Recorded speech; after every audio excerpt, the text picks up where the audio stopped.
செய்தி வெளியீடு எண் 275 நாள் 24/6/2026.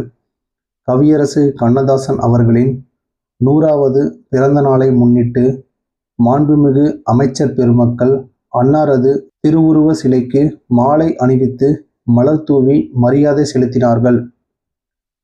தமிழ்நாடு அரசின் சார்பில் கவியரசு கண்ணதாசன் அவர்களின் 100வது பிறந்த நாளை முன்னிட்டு மாண்புமிகு அமைச்சர் பெருமக்கள் இன்று 24/6/2026 சென்னை தியாகராயா நகர் கோபதி நாராயணா சாலையில் அமைந்துள்ள அவருடைய திருவுருவ சிலைக்கு மாலை அணிவித்து மலர் தூவி மரியாதை செலுத்தினார்கள்.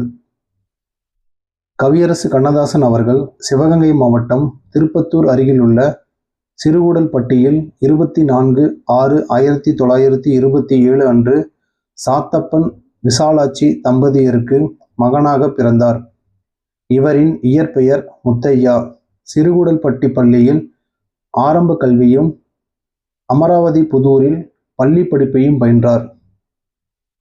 கவியரசு கண்ணதாசன் அவர்கள் தனது இளமை பருவத்தில் எழுத்தாற்றலில் மிகுந்த ஆர்வமும் புத்தகங்களை வாசிப்பதில் அதிக நாட்டமும் கொண்டிருந்தார். பன்மொழி புலவர் கா. அப்பாதுரையிடம் இலக்கண இலக்கியங்களை கற்று தேர்ந்தார்.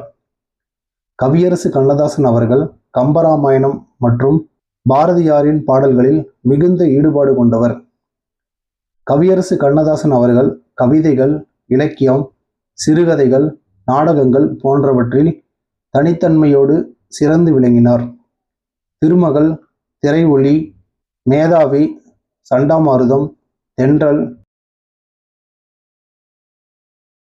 கண்ணதாசன் மாத இதழ், கடிதம் ஆகிய இதழ்களின் ஆசிரியராக இருந்துள்ளார். மாங்கனி, ஆட்டனந்தி ஆதிமந்தி, கவிதாஞ்சலி, தைப்பாவை, பாண்டிமாதேவி ஆகியவை கவியரசு கண்ணதாசன் அவர்கள் படைத்த மிக சிறந்த காவியங்களாகும். மேலும் 20க்கும் மேற்பட்ட நவீனங்கள் மற்றும் கட்டுரை நூல்களையும் எழுதியுள்ளார். கவியரசு கண்ணதாசன் அவர்களின் சிறப்பான கவிதை தொகுப்புகள் 7 தொகுதிகளாக வெளிவந்துள்ளன. அவர் எழுதிய நாடகங்களில் அனார்கலி, சிவகங்கை சீமை, ராஜதண்டனை, அருணோதயம் ஆகியவை சிறந்தவைகளாகும். அவரின் மிக சிறந்த படைப்புகளான அர்த்தமுள்ள இந்து மதம், இயேசு காவியம் ஆகியவை எண்ணற்ற வாசகர்களின் வரவேற்பை பெற்றது. இவரது அழகி எனும் கவிதை ஆங்கிலம், இந்தி, தெலுங்கு ஆகியவற்றில் மொழிபெயர்க்கப்பட்டுள்ளது. மேலும் புகழ்பெற்ற திரைப்பட பாடலாசிரியராகவும் சிறந்த கவிஞராகவும் திகழ்ந்தார். திரைப்படத்துறையில் தனது முதற் பாடலை கண்ணியின் காதலி என்ற திரைப்படத்திற்கு எழுதினார். இதனைத் தொடர்ந்து 10க்கும் மேற்பட்ட திரைப்படங்களுக்கு கதைவசனமும் 5000த்திற்கும் மேற்பட்ட திரைப்பட பாடல்களையும் எழுதியுள்ளார்.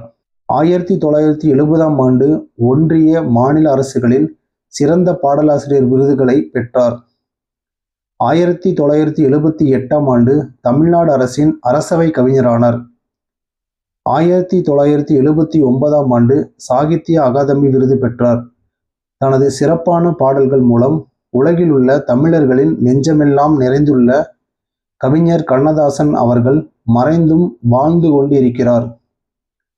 ஒவ்வொரு ஆண்டும் ஜூன் மாதம் 24ஆம் நாள் கவியரசு கண்ணதாசன் அவர்களுடைய பிறந்த நாளுக்கு சிறப்பு சேர்க்கின்ற வகையில் தமிழ்நாடு அரசின் சார்பில் சென்னையிலும் சிவகங்கை மாவட்டம் காரைக்குடியில் அமைந்துள்ள மணிமண்டபத்திலும் அன்னாரது பிறந்தநாள் விழா சிறப்பாக கொண்டாடப்பட்டு வருகிறது. இந்நிகழ்ச்சியில் மாண்புமிகு சட்டப்பேரவைத் தலைவர் திரு ஜே.சி.டி. பிரபாகர், மாண்புமிகு ஊரக வளர்ச்சி மற்றும் நீர்வளத்துறை அமைச்சர் திரு என். ஆனந்த், மாண்புமிகு உணவு மற்றும் உணவுப் பொருள் வழங்கல் துறை அமைச்சர் திரு ப. வெங்கடரமணன், மாண்புமிகு நிதி, திட்டம் மற்றும் வளர்ச்சித்துறை அமைச்சர் திரு நெ. மரியவில்சன், மாண்புமிகு செயற்கை நுண்ணறிவு, தகவல் தொழில்நுட்பவியல் மற்றும் டிஜிட்டல் சேவைகள் துறை அமைச்சர் முனைவர் ரா. குமார், சட்டமன்ற உறுப்பினர் திரு எஸ். தியாகராஜன், பிற்படுத்தப்பட்டோர், மிக பிற்படுத்தப்பட்டோர் மற்றும் சிறுபான்மையினர் நலத்துறை, தமிழ் வளர்ச்சி மற்றும் செய்தித்துறை செயலாளர் போ. திரு வ. தட்சிணாமூர்த்தி, இ.ஆ.ப. செய்தி மக்கள் தொடர்பு துறை இயக்குனர் மரு. அ. அருண் தம்புராஜ், இ.ஆ.ப. மற்றும் அரசு உயர் அலுவலர்கள் கலந்து கொண்டனர்.